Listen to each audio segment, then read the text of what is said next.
Madam, cyber crime అనేది అంటే ఇంట్లో పనిచేసే వాచ్మెన్, డ్రైవర్, పని మనిషి వీళ్ళ మీద కూడా కేసులు అవుతున్నాయి. ఎక్కడి నుంచో ఛత్తీస్‌గఢ్ నుంచి, పక్క రాష్ట్రం నుంచి వచ్చి అరెస్ట్ చేసి తీసుకొని పోతున్నారు. అసలు ఏం జరుగుతుంది? నేను ప్రీవియస్‌గా కూడా చెప్పినట్టు చాలా మంది అకౌంట్లు కేర్‌లెస్‌గా వేరే వాళ్ళకి ఇచ్చేస్తున్నారు. వీళ్ళ ఆధార్ కార్డ్, పాన్ కార్డ్ పెట్టుకొని వాళ్ళ అకౌంట్లు ఓపెన్ చేయడము, వాళ్ళ ఫోన్ నెంబర్స్ అటాచ్ చేసుకుంటారు. వీళ్ళ ప్రమేయం కూడా ఏమి ఉండదు. ఆ అకౌంట్ల త్రూ ఈ సైబర్ క్రైమ్ ట్రాన్సాక్షన్స్ చేస్తూ ఉంటారు.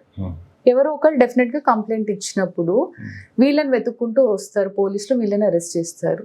సో ఎవరైనా మీకు డబ్బు ఆఫర్ చేసి మీకు కావాలంటే నెలకు 5,000 ఇస్తాను, 10,000 ఇస్తాను, 50,000 ఇస్తాను అని ఎవరైనా మిమ్మల్ని అడిగి మీ అకౌంట్ డీటెయిల్స్ మేము వాడుకుంటాము అని అంటే ప్లీజ్ అట్లాంటి పనులు చేయకండి, అట్లాంటివి ఎంకరేజ్ చేయకండి. ఎందుకంటే ఫైనల్ గా సైబర్ క్రైమ్ పోలీసులకు కావాల్సింది ఏంటి? అక్కడ మీ పేరు, మీ అడ్రస్, మీ పేరు మీద ఉంది అకౌంట్, ఇది నేను వాడలేను అంటే వాళ్ళు నమ్మరు. ప్రైమా ఫేసి అక్కడ మీరే ఈ ఫ్రాడ్ కి సంబంధించిన ఒక మనిషి అని అనుకుంటారు. సో డెఫినెట్ గా మిమ్మల్ని అరెస్ట్ చేసే అవకాశాలు ఉంటాయి కాబట్టి ఇలాంటి వాటి జోలికి వెళ్ళకండి.